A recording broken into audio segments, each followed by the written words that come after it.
Guys, आपका life long learner channel पर बहुत बहुत स्वागत है। इस वीडियो में हम DSSB PGT कॉमर्स का प्रीवियस ईयर का क्वेश्चन सॉल्व करने जा रहे हैं, जिसमें से हम कुछ क्वेश्चंस को सॉल्व करेंगे। और अगर आपको वीडियो पसंद आती है तो please like, share and subscribe the channel also. और हम जो भी students basically PGT commerce exam की तैयारी कर रहे हैं, जैसे NVS, KVS, UP PGT, okay, DSSB, वो सब ये वीडियो देख सकते हैं आइडिया लेने के लिए कि PGT कॉमर्स का एग्ज़ाम का पेपर कैसा होता है, क्योंकि सिलेबस सबके ऑलमोस्ट सेम ही होते हैं। लेकिन ये जो है ये ओरिजिनल क्वेश्चन पेपर है DSSB PGT कॉमर्स का। Okay, so through this video we are going to do the first question is, which is the financial statement from the following that is not prepared by non-profit organization। तो profit and loss account ये business organisations जो कि profit के लिए काम करती हैं उनमें बनाया जाता है, ये नॉन प्रॉफिट ऑर्गेनाइजेशन में नहीं बनाया जाता। ये income expenditure account, receipts and payment account, balance sheet, ये बनाया जाता है नॉन प्रॉफिट ऑर्गेनाइजेशन में। ठीक है, तो प्रॉफिट एंड लॉस अकाउंट हमारा आंसर सही हो जाएगा। अब हम ये 3 अकाउंट की बात कर लें जो कि नॉन प्रॉफिट ऑर्गेनाइजेशन में बताए जाते हैं। इनकम एंड एक्सपेंडिचर की बात करें तो इनकम जब भी ज़्यादा होती है एक्सपेंडिचर से तो हमारा सरप्लस होता है, और अगर इनकम कम होती है एक्सपेंडिचर से तो हमारा डेफिसिट होता है। दूसरी चीज़ आपको ये ध्यान रखनी है कि डेबिट साइड में जब भी हम इनकम एंड एक्सपेंडिचर का अकाउंट बनाते हैं तो डेबिट साइड में हमेशा एक्सपेंडिचर को शो करते हैं, लिखते हैं। Sorry for the inconvenience. हम डेबिट साइड में एक्सपेंडिचर को लिखते हैं और क्रेडिट साइड में हम लिखते हैं इनकम को। ओके, पहली चीज़ जो हमें ये ध्यान रखनी है। दूसरी चीज़ हमें ये ध्यान रखनी है, डेबिट एंड क्रेडिट, एक्सपेंडिचर और इनकम वाली बात, और सरप्लस और डेफिसिट वाली बात। तीसरी बात जो हमें ध्यान रखनी है कि रेवेन्यू नेचर की ट्रांजैक्शन, जो रेवेन्यू नेचर की ट्रांजैक्शंस हैं वो इनकम और एक्सपेंडिचर अकाउंट में शो होती हैं। यानी कि जैसे एक्सपेंडिचर की बात करें, सैलरी, पोस्टेज एक्सपेंसेस, डेप्रिसिएशन, जो कि रोज़मर्रा ज़िंदगी में हमारे होते हैं खर्चे, वो इनकम और एक्सपेंडिचर अकाउंट में आते हैं। इनकम और एक्सपेंडिचर अकाउंट में हमारे कैपिटल एक्सपेंडिचर या इनकम, कैपिटल इनकम नहीं आती है। ये हमें इम्पॉर्टेंट पॉइंट है जो कि MCQ के फॉर्म में आ सकता है, ये हमें याद रखना है। ओके, 3 बातें हमें याद रखनी है, surplus deficit, debit credit, debit में एक्सपेंडिचर, क्रेडिट में इनकम, रेवेन्यू नेचर की ट्रांजैक्शन इनकम और एक्सपेंडिचर अकाउंट में शो होती है। Okay, got it. Second thing which you have to do in the receipts and payment account को बनाते time, capital plus revenue nature, okay, मतलब revenue nature की transactions जो हैं रिसीट्स और पेमेंट अकाउंट में शो होती हैं। रिसीट्स एंड पेमेंट अकाउंट्स के बेसिस पर ही हम इनकम एंड एक्सपेंडिचर अकाउंट और बैलेंस शीट को प्रिपेयर करते हैं। ओके, पहले रिसीट्स एंड पेमेंट अकाउंट बनता है, फिर हम इनकम एंड एक्सपेंडिचर अकाउंट और बैलेंस शीट को उसी अकाउंट के थ्रू, यानी कि रिसीट्स एंड पेमेंट अकाउंट के थ्रू बनाते हैं।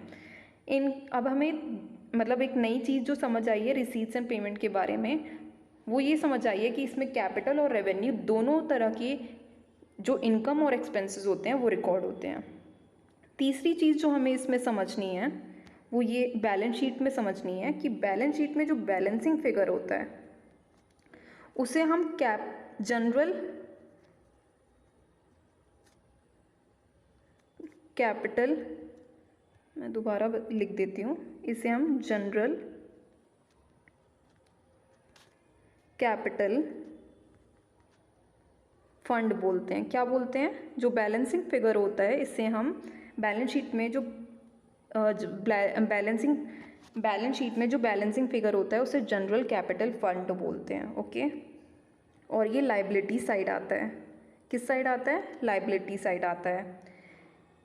इनकम और एक्सपेंडिचर अकाउंट में कुछ भी बैलेंसिंग फिगर जैसा कुछ भी नहीं होता है, इसमें डेफिसिट या सरप्लस होता है। लेकिन रिसीट्स और पेमेंट अकाउंट में बैलेंसिंग, ओपनिंग बैलेंस भी होता है, क्लोजिंग बैलेंस भी होता है। ओके, तो ये हमारा फर्स्ट क्वेश्चन हो गया ख़त्म। अब हम सेकंड क्वेश्चन पे आते हैं। तो man may go but the business enterprise continues. तो ये कौन सा कॉन्सेप्ट है? ये गोइंग कंसर्न कॉन्सेप्ट है, आप सबको ये पता होगा। Okay, basically going concern concept ये कहता है कि जो हमारी बिजनेस एंटिटी है या बिजनेस ऑर्गेनाइजेशन है वो चलती रहेगी, चाहे ओनर्स रहें या ना रहें। ओके, ये जो तीनों हैं ये कॉन्सेप्ट्स हैं, और ये रेवेन्यू रिकग्निशन प्रिंसिपल है, इस बात का आपको पता होना चाहिए। ठीक है, दूसरी चीज़ मैं आपको ये बता रही हूँ, रेवेन्यू रिकग्निशन मतलब अक्रूवल बेसिस, यानी कि जब आपको कैश मिलेगा तब ट्रांजैक्शन रिकॉर्ड नहीं करनी है, जब वो हो जाती है, चाहे कैश मिला हो या ना मिला हो। ठीक है, और ड्यूअल एस्पेक्ट क्या कहता है? ड्यूअल एस्पेक्ट कॉन्सेप्ट ये कहता है कि डबल एंट्री सिस्टम, फाइनेंशियल जो ट्रांजैक्शन होती हैं उनका डेबिट क्रेडिट दोनों, every transaction has two effect, that is debit and credit. Okay, and in case of money measurement financial transaction ही रिकॉर्ड होएंगी। ये कॉन्सेप्ट क्या कहता है? खाली फाइनेंशियल ट्रांजैक्शन रिकॉर्ड होएंगी। रेवेन्यू रिकग्निशन क्या कहता है? Revenue recognition concept, revenue recognition concept नहीं, सॉरी, प्रिंसिपल है ये। क्या कहता है? अक्रूवल बेसिस की बात करता है। ठीक है, money measurement financial transaction record होंगी, वो ये कहता है। गोइंग कंसेप्ट, हमारा बिजनेस हमेशा चलता रहेगा चाहे ओनर हो या ना हो। ठीक है, हमारा जो बिजनेस है वो लीगल फॉर्मेलिटीज़ करके ही आया था, रजिस्ट्रेशन हुआ था पेपर्स के थ्रू, यानी कि रजिस्ट्रेशंस के थ्रू ही आया था, तो वो उसी के थ्रू जाएगा, वो किसी इंसान के मरने से या आने से वो ख़त्म नहीं होगा। ठीक है, ड्यूअल एस्पेक्ट क्या कहता है कि हर ट्रांजैक्शन के डेबिट और क्रेडिट दोनों इफेक्ट होते हैं। ठीक है, ये चीज़ थी। अब हम सेकेंड क्वेश्चन पे आ जाए तो इसमें ये बोला गया है कि एक्स लिमिटेड फॉरफीटेड, प्लीज़ क्वेश्चन को ध्यान से पढ़िएगा तभी आपको ये क्वेश्चन समझ में आएगा। X limited forfeited 100 equity shares of ₹10 each for non payment of first call of ₹2 per share. इसमें ये बोला है 100 शेयर्स जो हैं वो एक्स लिमिटेड के फॉरफीट कर ले गए हैं, मतलब एक्स लिमिटेड ने फॉरफीट किए हैं 100 इक्विटी शेयर्स जिनकी फेस वैल्यू ₹10 थी, और नॉन पेमेंट किसकी हुई थी? फर्स्ट कॉल की हुई थी, जो कि ₹2 था। फाइनल कॉल जो है उन्होंने मेड ही नहीं करी है, मतलब जो फाइनल कॉल के अलावा सारी कॉल्स मेड करी हैं, बस वो फाइनल कॉल मेड नहीं करी है।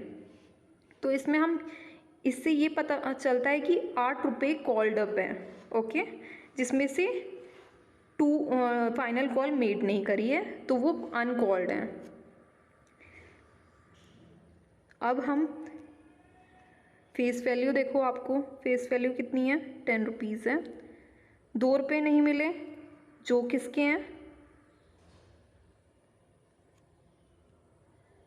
जो ₹2 नहीं मिले हैं वो फाइनल कॉल के और फर्स्ट कॉल के हैं। तो पहले ऑफ कोर्स इसमें हमारा एप्लीकेशन मनी रिसीव हुई होगी। ओके, देन हमें अलॉटमेंट मनी रिसीव हुई होगी। ओके, उसके बाद क्या कॉल किया होगा? फर्स्ट कॉल, जो कि हमें रिसीव नहीं हुई, फिर फाइनल कॉल एंड में। और फर्स्ट और फाइनल कॉल का अमाउंट क्या है? फर्स्ट कॉल का 2 है, 2 पर शेयर, और फाइनल कॉल का भी 2 है, 2 पर शेयर है। ओके, तो यानी कि हमें ₹6 की पेमेंट आ गई है। अगर हम 10 में से 4 माइनस कर दें तो ₹6 में की हमें पेमेंट मिल चुकी है। तो इसका मतलब 6 पर शेयर जो मैक्सिमम डिस्काउंट है जो है कंपनी रीइशू पे दे सकती है। ओके, अब हम ये जान लें कि सेबी के फोर्थ क्वेश्चन में हम ये जान लें कि सेबी के बेसिकली फंक्शंस कौन से होते हैं। 3 तरह के फंक्शन होते हैं, रेगुलेटरी, प्रोटेक्टिव, ठीक है, Don't mind my writing, okay? I'm not able to write it properly. So the third one is development. Protective में जैसे मान लो इनसाइडर ट्रेडिंग हो गया, प्राइस रिगिंग हो गया, ये सब चीज़ें प्रोटेक्ट करके रखती है सेबी, ओके।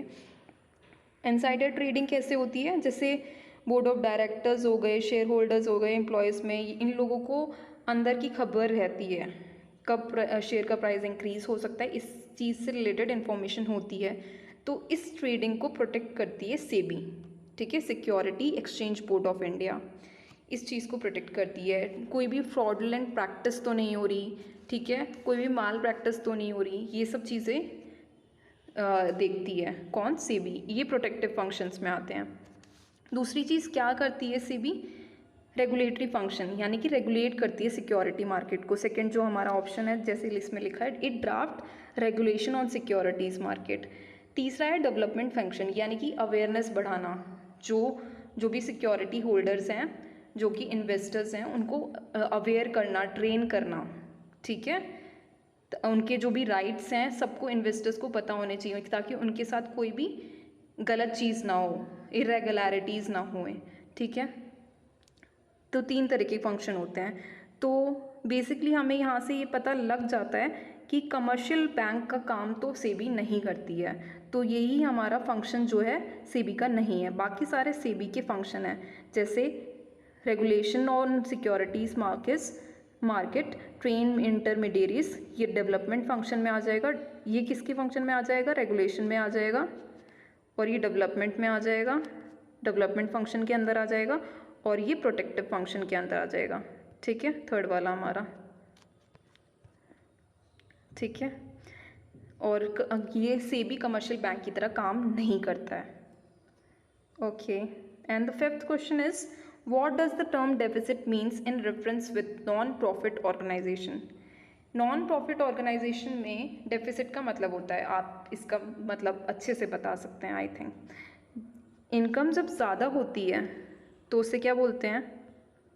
इनकम जब एक्सपेंडिचर से ज़्यादा होती है तो हम उसे सरप्लस बोलते हैं, और जब इनकम कम होती है, sorry for the inconvenience guys, okay, तो इनकम जब कम होती है तो हम उसे क्या बोलते हैं? डेफिसिट बोलते हैं, ठीक है। इनकम ज़्यादा तो सरप्लस, इनकम कम तो क्या? डेफिसिट।